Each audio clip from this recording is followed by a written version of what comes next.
Anna Morales keeps a portrait of her maternal grandmother on her desk in her small Chicago student apartment. Her resemblance to her grandmother is striking.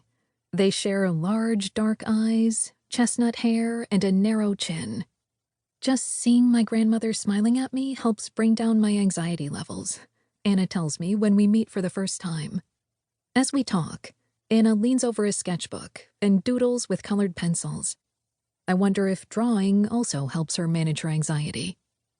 Anna, who has just turned 21 and has a clear sense of herself gained through time and talk therapy, plans to go to law school and focus on social justice. But even when she was young, indeed by the time she was 12, she was politically engaged and reflective about the world. I begged my parents to take me to human rights marches, she tells me.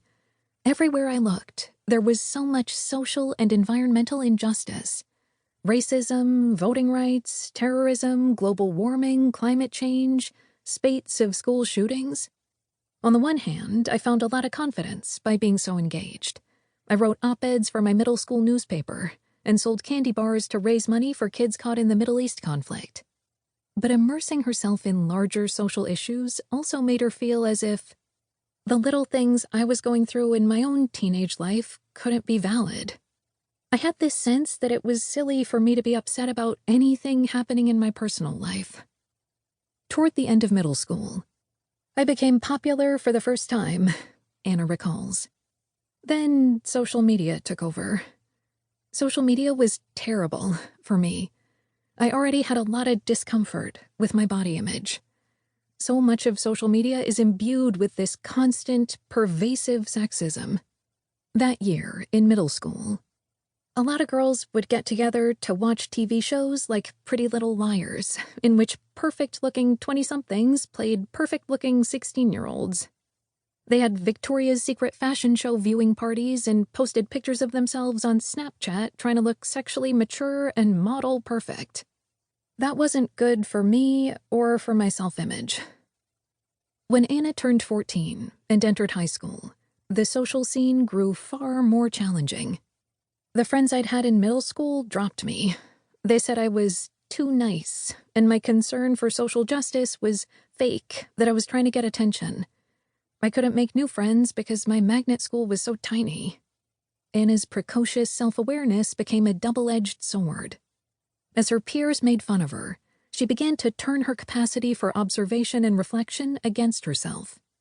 I had this sense that if I were skinnier, or prettier, or happier, or less serious, I'd be included in the things everyone posted about on Snapchat and Finsta, she says, referring to the private accounts teens use to share inside jokes and gossip with a restricted group of peers.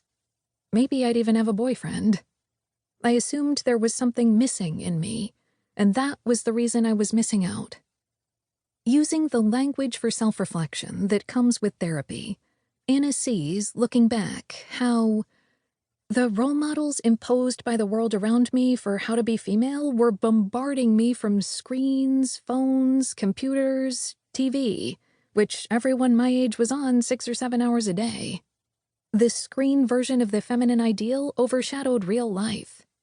I never got to choose how I wanted to be as a female teen. Anna's mother, a physician with the U.S. Army Medical Corps, was stationed overseas. I felt very alone. I told myself, oh, so what if I don't have friends? It's not that bad. It could be worse. I wasn't suffering from atrocities. There was no war or school shooting or flood or fire on my own doorstep.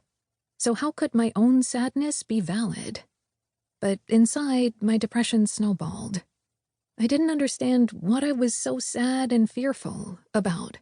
We didn't even have the pandemic.